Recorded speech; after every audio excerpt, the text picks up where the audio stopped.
Salut à tous, c'est le commandant Todrick.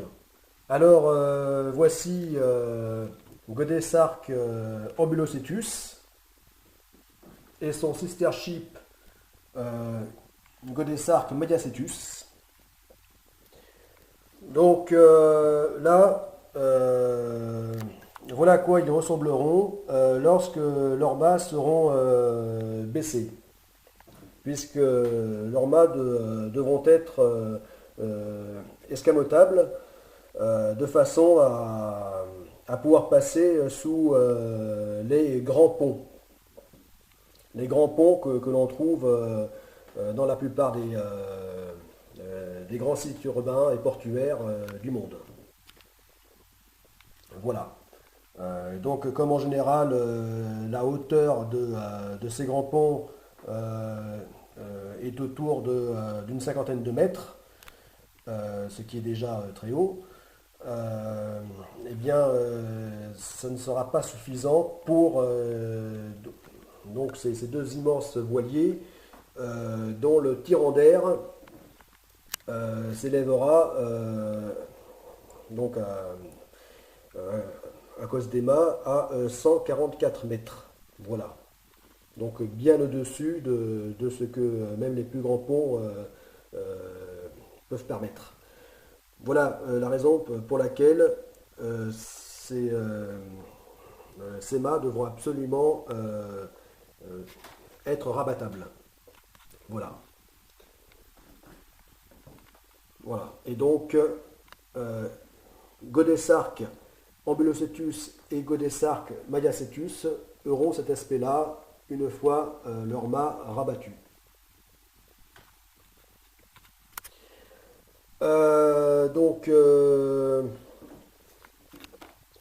J'avais pensé à d'autres gréements, notamment le gréement Marconi.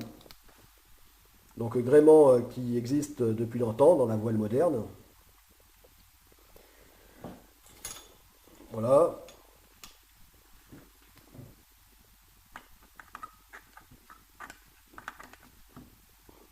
Voilà.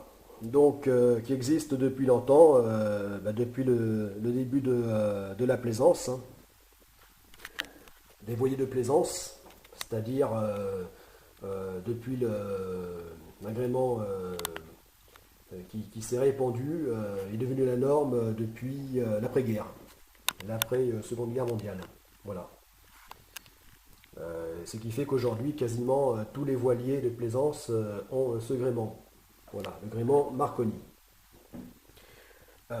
Seulement la nouveauté là, c'est que il est gigantesque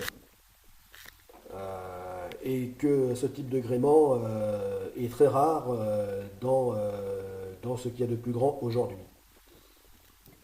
Enfin, dans le monde des méga yachts, donc des grands yachts à voile, il n'est plus rare pour des gréements déjà d'une hauteur de l'ordre de 30, 40, voire 50 mètres. Voilà. En soi, c'est déjà gigantesque comme hauteur de mât, hauteur de gréement, mais maintenant, il est courant de trouver de tels yachts équipés de telles matures. Voilà. Mais par contre, pour des gréements encore plus grands, pour des mâts de l'ordre de 70, 80, voire 100 mètres, 100 mètres hein, puisque le record aujourd'hui, c'est donc autour de 100 mètres, eh bien, on trouve enfin, à titre exceptionnel, ces gréements existent. Voilà. Enfin, à cette échelle, il existe aujourd'hui un yacht, un méga yacht, donc équipé d'agréments Marconi, de voiles Marconi pour un mât avoisinant les 100 mètres. Voilà, ce qui est absolument gigantesque et explose tous les records existants jusque-là, records de dimension. Voilà, donc j'avais pensé à ce type de gréement. Voilà, parce que ce gréement est euh, euh, ultra performant. C'est pas pour rien si dans la plaisance, il a conquis quasiment tous les voiliers de plaisance de petite et moyenne taille et aussi tous les domaines de la course au large, course à la voile. Voilà.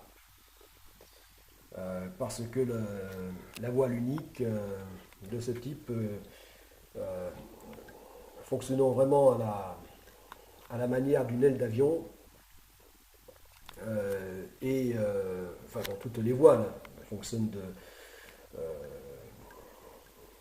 d'une façon assez semblable à celle des ailes d'avion, mais particulièrement donc les voiles Marconi. Voilà. Donc grand avantage, eh bien euh, très grande efficacité. Voilà, très grand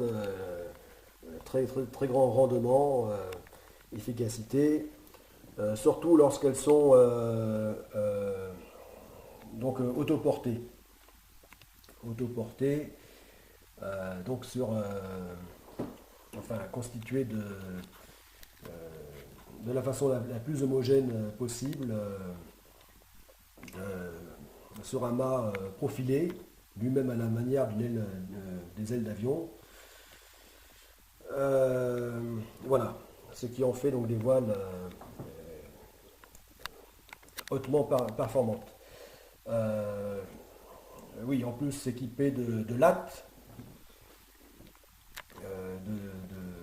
de lattes pour qu'elles puissent garder une rigidité tout en étant souples et ainsi affiner leur réglage. Enfin, en font donc un type de voile redoutablement efficace. Voilà. Seulement, l'inconvénient, eh bien, c'est la solidité. C'est des voiles qui sont difficiles à concevoir, solides et surtout résistantes au temps, c'est-à-dire ne s'usant pas trop vite. Voilà.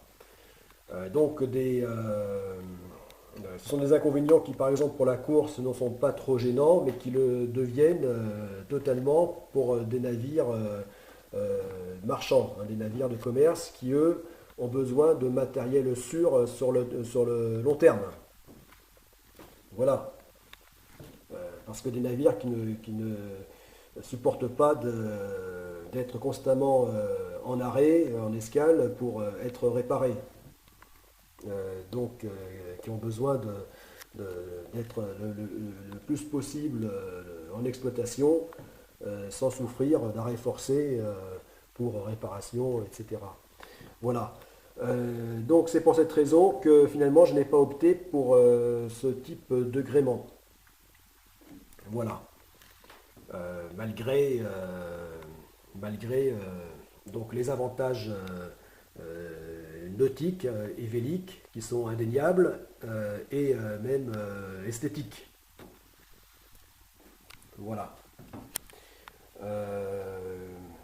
Oui, donc c'est des voiles qui, sur le principe, sont formidables, mais dans la pratique, surtout dès lors que l'on veut les appliquer dans les grandes tailles et le gigantisme, deviennent beaucoup plus difficiles à réaliser. Voilà. Parce que là, donc il s'agit de voiles hautes enfin de mâts donc de 108 mètres. Donc la même hauteur pour le gréement d'Inarigue que j'ai choisi, mais dont la surface de toile est de près de 2000 mètres carrés. Voilà. Ce qui est moindre que pour le gréement d'Inarigue, où chaque mât porte 2500 mètres carrés de toile. Voilà. Là, c'est moindre, mais ça n'est pas gênant. Donc, ça fait un ratio donc poids surface de toile inférieur, mais ça n'est pas gênant parce qu'elles sont plus performantes. Voilà, ce gréement est plus performant que le gréement d'Inarigue en termes de puissance vélique, de vitesse. Voilà. Mais beaucoup plus fragile. Voilà. Et c'est ça qui a fait que j'ai finalement laissé de côté cette option. Voilà. Donc un gréement qui est beaucoup plus fragile pour un navire lourd, enfin pour un navire lourd. Celui-ci n'est pas lourd du tout, au contraire. Vu ses dimensions, il est particulièrement léger. Mais lourd par rapport à la puissance demandée à la voile. Voilà. Lourd par rapport aux efforts qui seront exercés sur la voile. Et ça, le gréement Marconi, enfin, à une telle dimension, aura beaucoup de mal à le supporter. Voilà. Donc, oui, parce que là, ça fera des milliers de tonnes donc, elle devra propulser des milliers de tonnes avec elle, que sont le poids du navire. Et ça, ça sera trop d'efforts. Voilà. Donc, elle risquerait de s'user beaucoup plus vite et voire de se rompre. Donc ce qui ne sera pas un avantage dans le cadre de ce navire du projet Godessark. Voilà.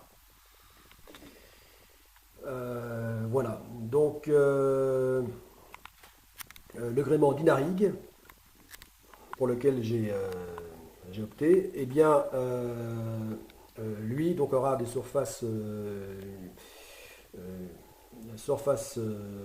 toile supérieure. Voilà. Mais qui elles seront réglables, puisqu'en fait chaque mât portera 6 voiles. Donc elles seront adaptables et réglables. Alors que là, c'est qu'une voile d'un seul tenant. Donc l'inconvénient aussi, c'est qu'en cas d'avarie, eh bien,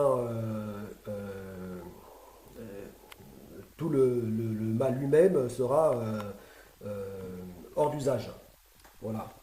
Pour réparer la voile, eh bien, le mât sera hors d'usage, étant donné qu'il n'a qu'une voile. Voilà. Alors que dans le gréement d'Inarigue, composé de plusieurs voiles, travaillant finalement comme une seule voile d'un seul bloc, eh bien, en fait composé de plusieurs voiles, permettrait d'exploiter donc le mât, de continuer à l'exploiter tout en réparant une ou plusieurs de ces voiles. Voilà. Donc un avantage évident par rapport donc au gréement Marconi. Enfin, en tout cas pour ce qui est des navires du projet Godessark, qui ont besoin avant tout d'être le plus sûr possible. Voilà, le plus résistant, le plus sûr possible sur la durée, tout en restant performant. Performant du point de vue nautique. Voilà. Donc finalement, c'est le gréement d'Inarigue par rapport aux technologies actuelles et même par rapport aux progrès encore qui seront faits dans les prochaines années. Eh bien, c'est ce type de gréement qui apportera donc le meilleur compromis. Voilà. Entre performance nautique et sécurité. Voilà. Et facteurs qui font que le navire sera sûr. quelles que soient les conditions de navigation. Voilà.